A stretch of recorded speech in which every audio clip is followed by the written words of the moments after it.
Are you the person that always says yes to things? People ask you to volunteer, you're the first one to step up. Your kids need something, you're the first one to drop everything you're doing and make sure that your kids have that. Your husband wants to go to a date, good, let's do this.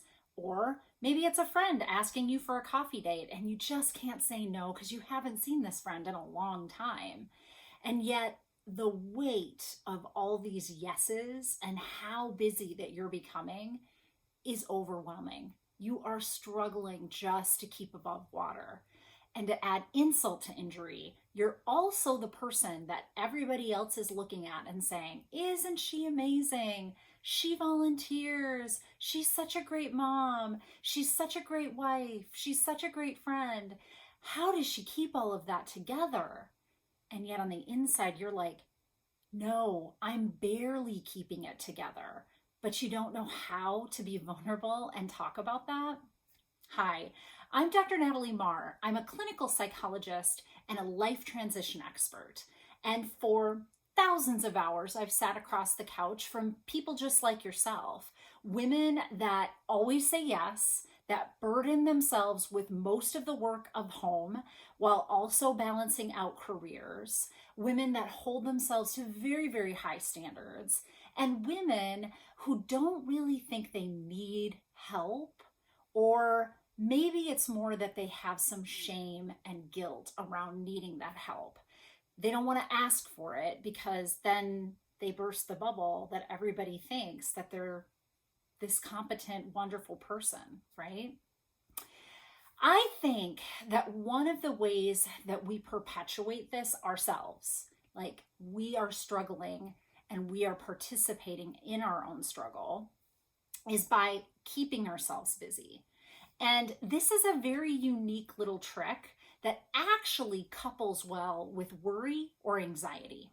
Worry and anxiety are different things, not teaching about that today, but I do want to just point out that this is something that shows up with both of those.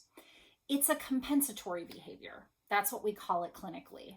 So if you're feeling anxious or you're worrying all the time and your mind is going, one of the things you do to escape from that worry is busy yourself.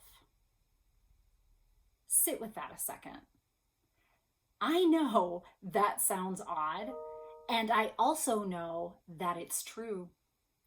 You are busying yourself to get away from the anxiousness that's in your present moment, from the worrying that's in your present moment. And yet, what you're creating by the busyness is more things to be anxious about and to worry about. Does this sound familiar to you? Because if it does, believe me, I understand. I have done this with so many people. It is hard. It is hard to get away from our worrying, anxious thoughts without busying ourselves with other things to distract ourselves with. When we were kids, the distraction was easy. It was fun, it was play, it was with people. When we're adults, it's a little more tricky and it starts to create more problems for us. So my tip for you is I want you to start noticing this, and I want you to notice it compassionately. So what do I mean by that? I want you to show up with kindness for yourself. This is something that you've probably done since you were little. And like I said, when you were little, no big deal. You just go play with another friend when this friend is fretting you, right? So don't get down on yourself when you catch yourself doing it. Just notice that you're doing it. And even more than that, really listen to why it is that you're trying to avoid being here in the now. What is it you're anxious about? Is it truly anxiety? Because maybe therapy could be useful to you. Or is it just worrying thoughts and distress that I'm creating? Because if that's what it is, maybe by noticing that I go away with all these busy things, I can also start to pull back from all those busy things and not create so much a monster in the middle of my life, right? Stay self-compassionately self-aware. That's what I mean. Notice the things, but notice it with kindness. And you too, my friends, can learn to love your story.